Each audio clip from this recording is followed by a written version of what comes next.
Então vamos tratar agora do nosso primeiro sinal descontínuo, o degrau unitário. É um sinal importante porque ele vai representar chaves do tipo liga-desliga, ou seja, eu tinha, por exemplo, uma tensão zero para T negativo, e aí eu passo a ter uma tensão unitária para T positivo. O termo unitário é porque a amplitude deste sinal é 1. Então, graficamente, só para a gente observar esta definição da função degrau. Função degrau, nós usamos a letra U para designá-la. Vou colocar aqui a abscissa tempo.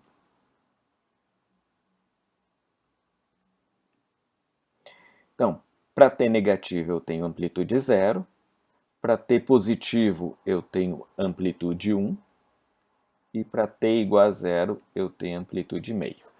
Tá certo? Este valor meio é para que essa descrição matemática seja consistente com séries e transformadas de Fourier, que vai ser objeto do nosso estudo posterior.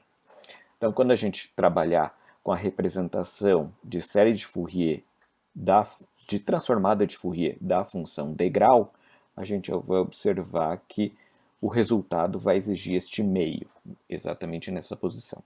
Tá certo? Então, veja, sinal descontínuo, limite à esquerda, diferente do limite à direita, exatamente em t igual a zero. Fora desse ponto, o sinal é contínuo, mas dado apresenta essa descontinuidade, o sinal é descontínuo. Tá certo? Bom, se a gente olhar a literatura, a gente vai ver formas alternativas para esse degrau unitário.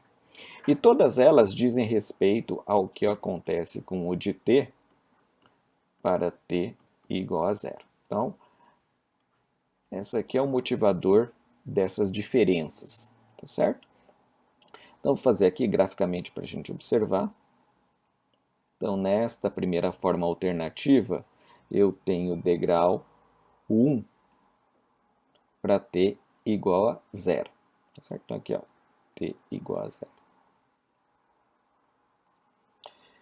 Nesta última forma, eu tenho u de t igual a zero para t igual a zero. E nessa forma, eu simplesmente ignoro. A gente vai ver que para t igual a zero, eu podia colocar, na verdade, em qualquer ponto nas formas alternativas. Claro que essas duas extremas são mais coerentes com uma ideia intuitiva. Essa aqui dá uma ideia, não sei, errônea um pouco do que acontece em t igual a zero, porque eu fico em aberto. Então aqui como seria u de t para t igual a zero, indefinido. Tá certo? Bom, todas essas formas estão ligadas a fenômenos físicos. Às vezes um experimentador vai querer representar t igual, u de t igual a 1 para t igual a 0. Outro experimentador vai querer u de t igual a 0 para t igual a 0. Certo? Mas todas elas carecem de um rigor formal baseado na teoria de Fourier, que nós vamos ver bem à frente. Tá? Só para eu explicar para vocês o porquê que eu estou utilizando esta forma que eu chamo de formulação consistente, ou seja, eu quero que vocês usem essa definição para o degrau ao invés de qualquer uma outra que vocês vejam em livros. A gente vai ver que qualquer uma dessas formas, sem considerar a teoria de Fourier, vão produzir os mesmos resultados. Quando a gente, por exemplo, alimentar um circuito com essas degraus, matematicamente falando, certo? Então o que a gente vai ver é por que todas fornecem o mesmo resultado. A gente vai ver que tem muito a ver com o que acontece quando eu derivo ou integro essas expressões. Então vamos analisar agora 1, 2, 3, testando 1, 2, 3. Então vamos comparar as diferentes versões do sinal degrau unitário. Só que a gente vai fazer isso primeiro à luz da integral. Por que a gente vai fazer à luz da integral? Então, vou colocar aqui, ó, do ponto de vista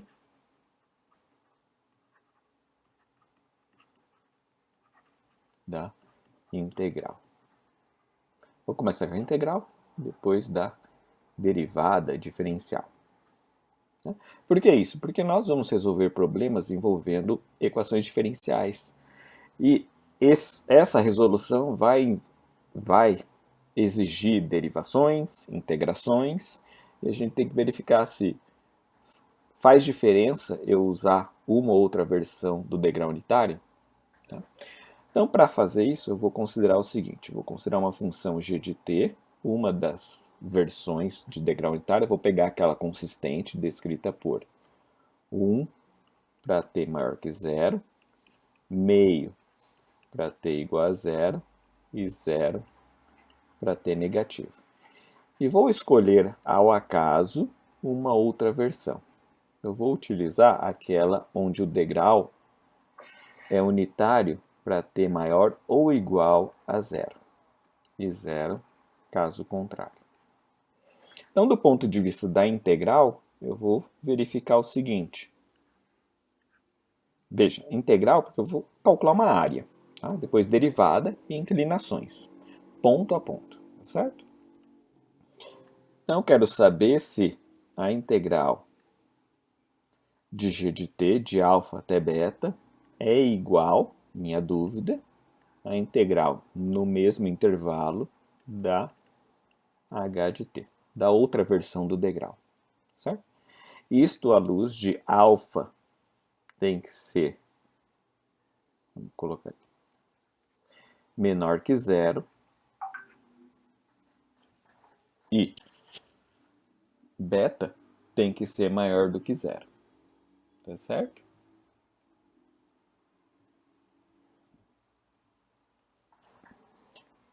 Bom, por que esse intervalo? Porque a diferença entre as duas versões está exatamente em t igual a zero. Vamos só ilustrar aqui, ó. A diferença entre elas está exatamente na igualdade, tá certo? Bom, então o que nós temos? Já que eu tenho uma descontinuidade, eu vou integrar até a descontinuidade. Ou seja, vou quebrar essa integral em um conjunto de integrais. A gente vai usar o critério de integração de Riemann. Tá? Opa.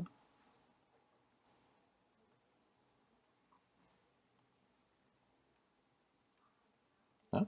Quando mais coerente seria usar a integração de Lebesgue.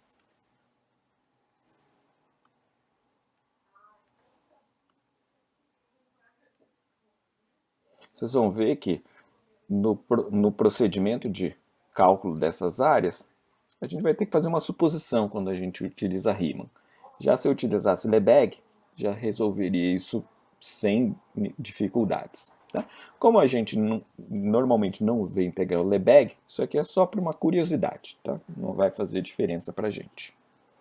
Então veja, eu vou começar com a integral de g de t, abrindo aqui, utilizando um limite para chegar perto da descontinuidade pelo lado esquerdo.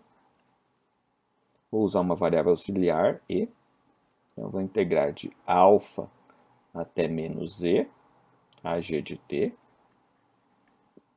mais limite de e tendendo a zero, de menos e até mais e, g de t dt, mais limite e tendendo a zero, integral de mais e até beta g de t. Tá? Claro que nesse intervalo g de t é 1, claro que nesse intervalo g de t é 0. Nesse intervalo, a gente vai ter que tomar cuidado entre menos e mais e, certo? E eu quero checar se isto é igual a limite e tendendo a zero. Eu estou fazendo bastante em detalhes essa operação para ficar claro os vários aspectos envolvidos. Tá? Mais especificamente, a questão da descontinuidade que existe esses limites. Então eu vou transcrevendo aqui. Posteriormente, a gente vai acelerar cálculos envolvendo integral, tá certo? Sabendo de que isto que eu estou fazendo aqui é aplicado a toda vez que eu tiver descontinuidade. Depois a gente simplifica porque a gente vai entender o que acontece na descontinuidade com esse problema. Opa, que não é G, que é H. Limite e tendendo a zero, mais Z até beta, H de T dt. Tá? E veja, fora destas duas integrais centrais, a direita e a esquerda da igualdade, eu tenho as mesmas expressões. Então veja, vamos começar a resolver parcialmente aqui. Integral de zero é zero, ou zero sai para fora, integral de dt, ou zero vezes qualquer coisa. Eu vou ter aqui zero e vou ter aqui zero. Essa última integral, eu vou resolver ela aqui. Limite e tendendo a zero, integral de mais z até beta, dt. Então, eu vou ter limite e tendendo a zero, integral de dtt, t igual a e, t igual a beta. Então, eu tenho limite e tendendo a zero, beta menos z, e isso aqui é o beta, certo? Então, ó, esse resultado é beta, esse resultado é beta. Então, basicamente, eu tenho que verificar se estas duas integrais remanescentes são iguais. Então, vamos transcrevê-la. Limite e tendendo a zero, de menos z até mais z, g de t dt, limite e tendendo a zero, menos z mais z, h de t dt. Então vamos ver o que acontece. Vou fazer graficamente para a gente ter isso mais claro. Forma consistente, forma alternativa escolhida ao acaso. Então veja, eu quero saber neste intervalo qual é a área. Veja, graficamente a área seria por Riemann, tá? A grosso modo, isto aqui, tá certo? Tem o problema do ponto, t igual a zero, mas grosso modo essa seria essa área. À medida que essa base fica cada vez menor, basicamente o nosso retângulo, né? Já que a inclinação aqui para t maior que zero é nula, ou seja, esse retângulo tem base praticamente zero e uma altura fixa, porque eu estou tendendo a esse ponto central meio aqui e essa unidade aqui. Já que a base é zero, não importa a altura que eu tenha. Por quê? No limite, né? A base muito estreita se torna nula, não importa a área, eu tenho isto aqui igual a zero. Então veja, não importa se eu tenho meio, se eu tenho 1, se eu tenho 2, se eu tenho 0, menos 5, se eu tenho um valor indefinido, tá? Não infinito, mas indefinido. 0 vezes um valor indefinido, 0. 0 vezes um valor fixo, 0. Então vou ter aqui, ó, 0 que multiplica o valor fixo. Tá certo? Então, base, altura. Por Lebesgue, isso aqui seria mais simples. Aqui exige um pouco de abstração. Algum colega matemático vai ficar receoso dessa demonstração, mas, a grosso modo, Lebesgue resolveria isso claramente. E a gente só está usando o Riemann porque é o que a gente conhece, para a gente poder chegar nesse resultado. Então, veja, do ponto de vista da integral, não importa onde eu coloque esta altura na descontinuidade. Tá certo? E do ponto de vista da derivada.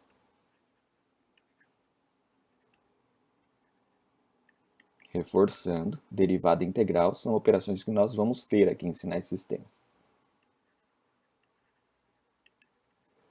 E como o degrau representa a chave, é muito importante que a gente entenda matematicamente como esse degrau vai vai afetar a integração ou derivação. Então, veja, vamos repetir a função g de t, graficamente aqui, tá? Que é bem simples a ideia. Então, colocando aqui as duas funções.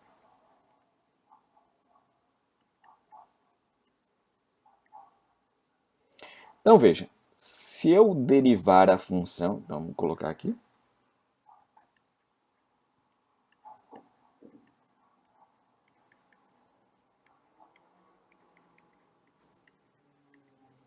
graficamente, inclinação da curva em cada um dos pontos, 0.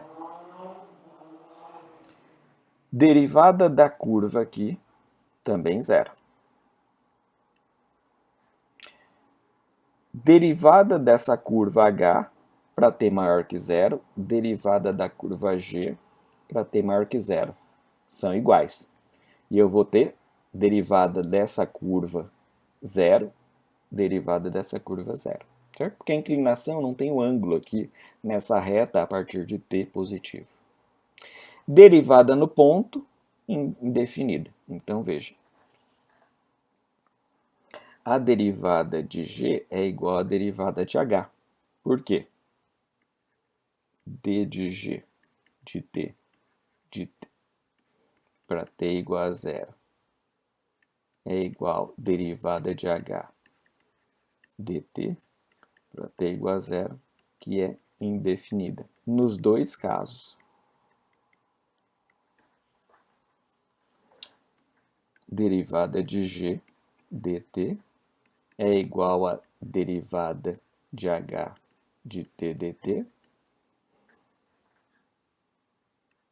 que é igual a 0 para t diferente de 0. Então, veja, a gente mostra aqui, rapidamente, usando o nosso conhecimento do que é derivada, que é inclinação, do que é integral, que é a área, que não importa a definição do degrau, os resultados são os mesmos. A diferença entre as versões do degrau vão ser mais claramente postas quando nós tratarmos da série de Fourier. E lá a gente vai verificar que a gente tem que utilizar a forma consistente da função degrau unitário. Certo? Repetindo aqui, ó, forma consistente da função degrau unitário, por conta da série de Fourier. Para a integral derivada, não importa se eu uso g de t ou h para definir a função degrau unitário.